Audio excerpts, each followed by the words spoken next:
Kabupaten Mojokerto tahun 2023. Di sini saya bersama Bapak Zainul selaku rekan sejawat di SMK Edatitis. Di sini saya akan melakukan kegiatan observasi. Di sini kita untuk memulainya untuk melakukan pra-observasi. Ya. Assalamualaikum Pak Zainul. Waalaikumsalam. Gimana kabarnya? Alhamdulillah baik. Ya, alhamdulillah sehat Pak Zainul. Mohon izin Pak Zainul ya. Hari ini kita adakan observasi, yaitu sebelum observasi kita pra dulu Pak Zainul. Pra observasi. Nanti saya mengamati Bapak dalam melakukan pembelajaran di kelas Pak Zainul. Jadi adapun tujuan yang saya lakukan supervisi ini Pak Zainul untuk mengetahui dan mengevaluasi jalannya proses pembelajaran yang Bapak lakukan. Dan kegiatan pra observasi ini saya lakukan sebagai persiapan awal sebelum nanti melakukan kegiatan pembelajaran agar Bapak lebih siap dan lebih percaya sehingga memberikan pembelajaran yang terbaik pada murid Pak. Seperti itu. Ada beberapa pertanyaan yang akan saya ajukan. Pertama terkait dengan tujuan nih Pak ya. Kira-kira tujuan pembelajaran yang ingin Bapak terapkan itu apa? Oke, terima kasih Pak Rofi di atas waktunya. Saya punya kesempatan di wawancarai oleh Pak Rofi ini terkait masalah pra-observasi. Jadi tujuan pembelajaran dalam kelas saya adalah secara temanya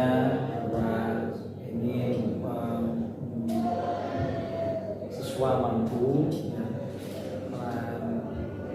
membuat PowerPoint dalam bentuk descriptive text itu di kelas, kemudian mereka bisa mempresentasikan hasil kerja mereka dalam bentuk PPT descriptive text. Oh gitu. Jadi menjelaskan presentasi itu. Gitu. Berarti ada 3 Pak Zainul ya, tujuan pembelajaran yang ingin Bapak capai. Terus bagaimana Pak Zainul untuk area pengembangan yang ingin Bapak kembangkan? Oke Pak Novi, jadi area pengembangan yang ingin saya kembangkan ini adalah terkait masalah 3 potensi yang ada dalam diri masyarakat didik. Yang pertama yaitu kognitif, area pengetahuan, kemudian psikomotor, area praktek mereka, dan yang ketiga adalah area afektif, yaitu area sikap, kemudian motivasi mereka. Baik Pak Zainul, jadi ada 3 ya yang dikembangkan yaitu afektif, kognitif, dan psikomotor. Ya. Untuk selanjutnya Pak Zainul, saya ingin mendengar Pak Zainul bagaimana rancangan pembelajaran yang Bapak terapkan di dalam kelas, dari strategi pembelajarannya, model ataupun metode. Oke, masih Pak Rofi. Jadi ada 3 hal yang kita tidak boleh lewatkan ketika kita sebagai seorang guru. Yang pertama adalah perencanaan. Gitu ya. Jadi perencanaan ini kita lakukan dengan sebaik-baiknya gitu ya. Jadi ada yang dinamakan dengan brainstorming, itu salah satu metode yang istilahnya kita berikan kepada anak-anak agar anak-anak itu semakin termotivasi untuk mengikuti pembelajaran.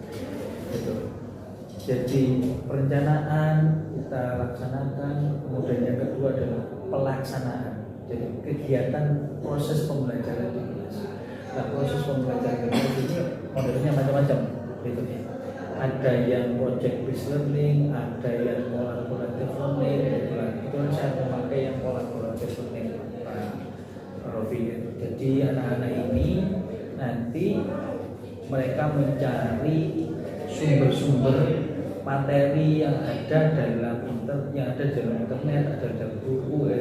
Kemudian mereka istilahnya setelah mereka mencari ya, kemudian mereka berdiskusi ya dengan kelompok. Tadi ketika pertama sudah saya bentuk kelompok ya, kemudian mereka berdiskusi tentang menentukan apa yang akan mereka presentasikan nanti, yaitu descriptive text.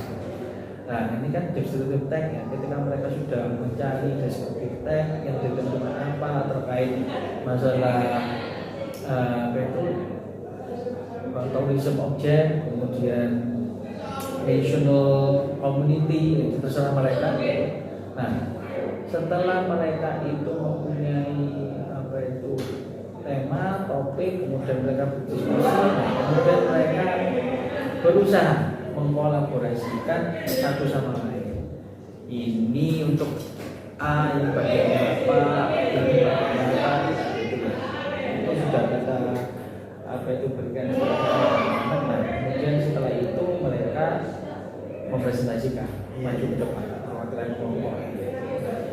Mereka juga boleh menggunakan PowerPoint, boleh menggunakan untuk mempresentasikan hasil kerja berupa descriptive text tadi. Nah, setelah itu mereka juga nanti akan mendapatkan umpan balik dari teman-teman. Bagaimana penjelasan terkait masalah descriptive text ini sudah dipahami oleh teman-temannya. Nah, setelah itu adalah kita melakukan yang ketika melakukan penilaian atau assessment. Nah, penilaian ini adalah penilaian berdasarkan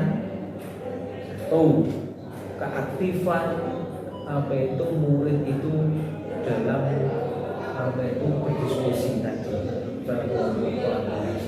kemudian motivasi mereka, kemudian hasil kerja mereka itu seperti apa.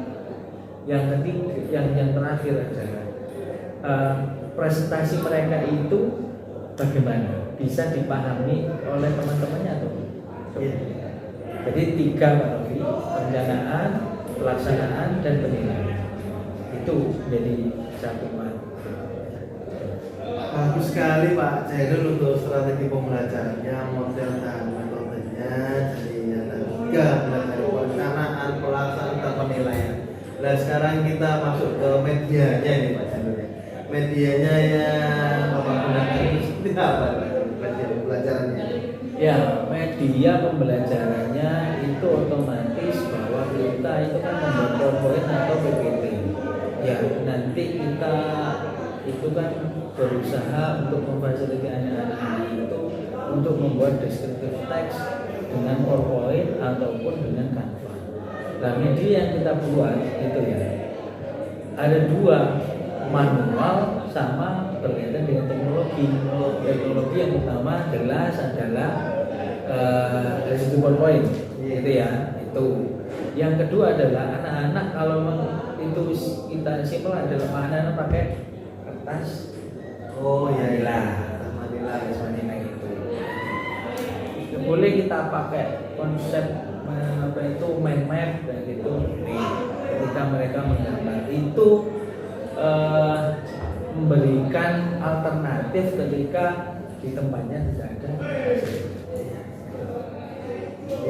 Ada 2 ya Pak Jairul ya. Jadi yang kita memasukkan Pak Jairul itu memasukkan unsur teknologinya ya. Dan alternatif yang kedua apabila tidak ada ya kita pakai yang kertas ya. Iya Pak Jairul. Selanjutnya nih kira-kira kapan pembelajaran yang akan Bapak rasakan? Ya, insya Allah ini yang kita akan laksanakan hari Senin ini. Gitu. Siap. Oke Pak Jairul, kalau gitu nanti kita hari Senin saya akan izin untuk melakukan supervisi ke kelas Bapak ya.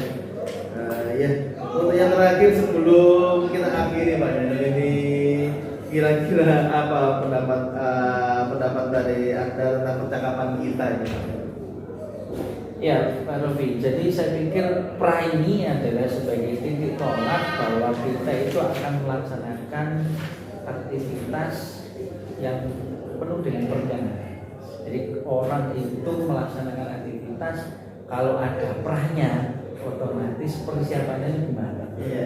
Kita harapkan bahwa observasinya akan berjalan dengan baik, proses pembelajaran juga berjalan dengan baik. Nah, nanti yang hasil yang akan kita capai sudah menjadi lebih baik.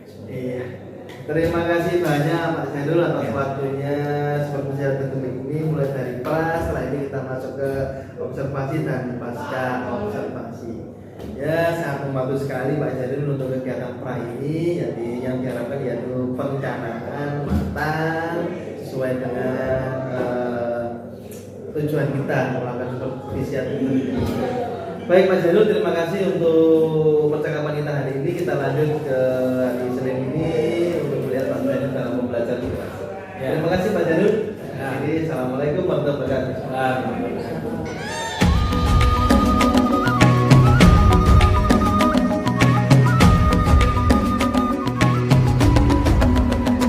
Bangun dan bukalah matamu. Assalamualaikum warahmatullahi wabarakatuh. Jumpa lagi dengan saya Ahmad Rofi Samuat, DPP Cabang Penyelenggara 8 dari Kabupaten Mojokerto. Di sini saya akan melakukan pasca observasi dengan Pak Zainul sebagai rekan di SMKN 1 Jetis dan Bima juga selaku pengajar praktek. Assalamualaikum Pak Zainul. Waalaikumsalam. Baik, pripun kabare Pak Zainul? Alhamdulillah baik-baik saja. Everything is gonna be okay. Oke, gitu. Baik Pak Zainul, di sini kita melanjutkan untuk observasi ya, di pasca observasi Pak Zainul. Ada beberapa yang ingin saya tanyakan sama seperti dengan pra tentang observasi.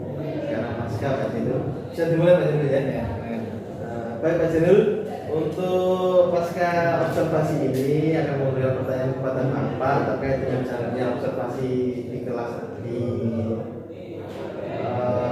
Yang telah Bapak lakukan dengan tujuan untuk mengevaluasi sejauh mana proses pembelajaran yang Bapak lakukan. Untuk pertanyaan yang pertama Pak Zainul, bagaimana perasaan Bapak terkait dengan kegiatan observasi kelas ini Pak Zainul? Baik, terima kasih Pak Rofi atas interview terkait pasca observasi. Perasaan saya ketika mengevaluasi terkait observasi pada anak-anak ini memang ini adalah kegiatan yang saya pikir itu bagus untuk anak-anak ya. Bahwa terkait ada permasalahan di dalam kelas, terkait kebutuhan siswa di dalam kelas, makanya saya selaku berusaha memfasilitasi anak didik itu dengan sebaik-baiknya gitu. Nah, permasalahan yang ada dalam kelas saya berusaha mendampingi mereka dengan sebaik-baiknya. Terlepas itu bahwa media pembelajaran yang saya gunakan mungkin memang butuh penyesuaian dengan anak-anak. Nah, oleh karena itu perasaan yang saya rasakan adalah ya sangat bahagia, tapi memang saya juga perlu perbaikan untuk yang kedepannya. Evaluasi, refleksi itu juga penting. Jadi umpan balik dari anak-anak itu apa yang kurang itu juga. Terima kasih bahwa saya sangat ini pengalaman yang luar biasa. Alhamdulillah, berarti perasaannya bahagia ya, selalu guru atau rekan dan pembelajaran berjalan dengan lancar. Terus selanjutnya Pak Zainul, bisa diceritakan kembali area pengembangan yang sudah Bapak lakukan dalam kelas, kemudian tahap-tahap apa yang Bapak lakukan? Ya, jadi area pengembangan gitu. Yang pertama kan kita itu kan tidak terlepas dari rencana pembelajaran. Ini dari kita setting rencana pembelajaran ini mulai dari saya menyiapkan RPP-nya, kemudian saya juga harus melihat referensi buku siswa itu yang saya pakai apa. Kemudian kalau rencana RPP yang sekarang jadi modul ajar itu ya. Kemudian saya juga harus memperhatikan dari bagaimana pelaksanaan pembelajaran di kelas itu seperti apa. Saya setting strategi pembelajaran bagaimana, kemudian saya memakai media pembelajaran apa, kemudian saya punya refleksi yang dari anak-anak ini seperti apa, yang umpan baliknya anak seperti apa, sehingga pengembangan anak-anak itu nanti mulai dari ya kognitif, psikomotor, afektif anak-anak itu nanti bisa tertata dan hasilnya juga nanti bisa baik. Ya. Bagus Pak Janul, jadi area pengembangannya sudah mencakup semua ya, dari kognitif, afektif, dan psikomotor gitu ya. Dan kita Pak Janul juga memasukkan media pembelajaran yang sangat bagus, yaitu memasukkan unsur teknologi ya. Untuk selanjutnya Pak Janul, jadi area pengembangan berkaitan dengan sikap, pengetahuan, keterampilan. Menurut Bapak sejauh mana pengembangan Bapak sampaikan tadi, apakah sudah berhasil atau belum Pak Janul? Ya, jadi pengembangan yang saya laksanakan dalam pembelajaran di kelas secara overall gitu ya, saya lakukan alhamdulillah berhasil. Tapi ini memang kan tidak ada gading yang tahu, jadi harus ada istilahnya perbaikan-perbaikan, terutama memang terkait masalah media pembelajaran. Saya menggunakan proyektor, kemudian juga media aplikasi yaitu WhatsApp, kemudian Google Classroom kayak gitu dan kelas. Itu memang mereka anak-anak memang ada yang terkait masalah HP kayak gitu, smartphone mereka. Nah, mereka ini yang kadang-kadang Pak saya tidak punya kuota. Guru itu harus memahami, menyesuaikan dengan permasalahan intern siswa. Jadi guru tidak boleh otoriter kemudian memberikan beban kepada anak-anak. Anak mengerjakan tugasnya nanti di Google Classroom gitu kan. Google Classroom lah, kalau anaknya tidak punya kuota juga jadi bermasalah sedikit bagi anak-anak. Guru itu fleksibilitasnya harus mungkin. Jadi nilai toleransinya itu harus. Saya pikir itulah yang menjadi PR bersama Bapak Guru, bukan saya saja, adalah kita membuat media itu yang memang sangat simpel, sederhana, dan kemudian itu bisa meningkatkan pemahaman potensi diri. Itu yang harus saya perbaiki. Itu ya. Iya.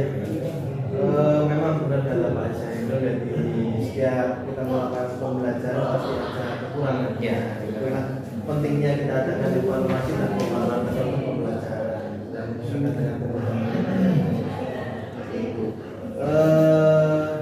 Menurut Bapak, apakah ada lagi kekurangan-kekurangan atau kendala-kendala yang Bapak hadapi saat pembelajaran dalam kelas? Ya, selain terkait masalah itu tadi, masalah permasalahan dan saya pikir anak ini juga butuh motivasi dari Bapak Ibu, terutama dengan saya berusaha memotivasi anak-anak karena memang ini kan SMK. Jadi anak-anak berkaitan dengan dunia vokasi karena kita beda dengan SMA. Kita memfahamkan anak karena anak-anak itu kadang fokus dengan bidang kejuruannya. Jadi kita berusaha untuk memfahamkan anak bahwa setiap mata pelajaran itu adalah penting bagi mereka. Ini yang butuh istilahnya pemahaman, kemudian rasa agar mereka punya gairah, semangat untuk mau mempelajari semua hal, karena kita tidak tahu bahwa ilmu ini nanti di kemudian itu yang akan berguna, yang bermanfaat itu yang mana. Iya. Nah, jadi anak-anak itu kita selain masalah indera, motivasi juga kita kembangkan sehingga anak-anak itu punya sense of willingness gitu, kesadaran gitu bahwa sekolah itu memang untuk ke depan selain bekerja gitu. Jadi anak itu kan anak SMK itu Bume ya, setelah kuliah, setelah sekolah SMK ini kerja. Padahal dunia pekerjaan juga, lapangan pekerjaan juga seperti itu. Mau kuliah juga kadang-kadang terkendala masalah biaya. Ya baik Pak Zainul, sangat lengkap dari motivasi dari guru dan berperan aktif juga sangat mendukung pada murid ini Pak Zainul untuk masa depannya. Untuk ini terakhir nih Pak Zainul ya. untuk rencana kedepannya Pak Zainul, apa yang akan Bapak rencanakan untuk kedepannya belajar anak-anak? Oke. Jadi seperti ini Pak Novi. Jadi ke depan itu anak-anak itu kita bekali apa itu selain motivasi di pembelajaran abad 21 ini Pak. Yang paling penting itu ada 4D. Yang pertama adalah communication. Yang kedua collaboration. Yang ketiga critical thinking. Yang keempat itu adalah creative thinking. Jadi anak-anak itu apapun mata pelajarannya, anak-anak itu harus bisa berkomunikasi dengan baik. Yang kedua, anak-anak harus bisa berkolaborasi, berinteraksi dengan satu teman yang lain. Anak kita itu tidak bisa hidup sendiri. Artinya bahwa anak-anak harus berkolaborasi, memecahkan masalah, berinteraksi bersama. Yang ketiga tadi saya katakan critical thinking. Anak itu harus kritis gitu kepada isu-isu yang ada saat ini. Kita nggak boleh ketinggalan karena sekarang itu kan eranya era milenial. Yang keempat adalah kreatif. Anak saat ini harus juga kreatif. Kalau nggak kreatif, otomatis stagnan, monoton. Mereka akan tertinggal. Makanya oleh karena itu saya selalu ngomong sama anak-anak. Ketika kalian saat ini itu di masa-masa sekolah, sibukkan diri kalian dengan aktivitas yang positif, baik itu aktivitas sekolah, aktivitas di luar sekolah itu yang positif. Tapi kalau ada anak sekolah banyakkan waktu longgarnya, justru itu bermasalah. Hanya anak yang bermasalah. Tapi kalau anak yang sibuk itu dengan kegiatan itu adalah anak yang punya masa depan yang bagus. Baik, terima kasih Pak Zainul, sangat baik sekali untuk kedepannya, yaitu memperhatikan kompetensi anak-anak satu yaitu 4C kalau saya bisa memulas, yaitu kreatif, kolaborasi, komunikasi, dan critical thinking. Memang itu kedepannya yang kita butuhkan untuk membekali anak-anak pada menyongsong ke revolusi industri 4 itu ya sebenarnya. Ya. Sangat bagus sekali Pak Zainul, ini model pembelajaran panjenengan dan rencana ke depannya. Mungkin dari Bu Mai. Terima kasih atas waktunya diberikan. Saya selaku model praktek angkatan 8 tadi sudah mengamati antara Pak Rofi dengan Pak Zainul. Itu sudah Pak Zainul sudah menunjukkan sangat baik dalam kelas. Prosesnya juga tadi Pak Rofi dalam mengcoaching Pak Zainul sudah benar, sudah ada perintah, sudah menanyakan tujuan pembelajaran, area pengembangan yang tidak dicapai juga sudah dibahas, sudah baik sekali. Dari muasara juga sudah ada. Pak Zainul tadi juga sudah menentukan langkah-langkah yang harus ditempuh kita untuk menjaga depannya yang lagi dan lagi harus kebutuhan anak. Nah, mudah-mudahan untuk kedepannya lagi di SMK ini lebih baik. Dan Pak Rofi juga sudah luar biasa sekali coaching Pak Zainul. Demikian menurut saya sebagai PPC. Terima kasih. Baik Bu Mai, terima kasih atas umpan balik dari Bu Mai atas observasi yang saya lakukan kepada teman saya. Itulah kegiatan kita hari ini, yaitu observasi. Kita mulai dari observasi, terus lanjut ke observasi dalam pembelajaran di kelas tadi. Sekarang kita pasca formasi. Itu sekian dari saya ucapkan mohon maaf dan terima kasih kepada Bu Mai selaku PP, Pak Zainul Arifin selaku rekan di SMK Kanditis, dan saya akhiri. Assalamualaikum warahmatullahi wabarakatuh.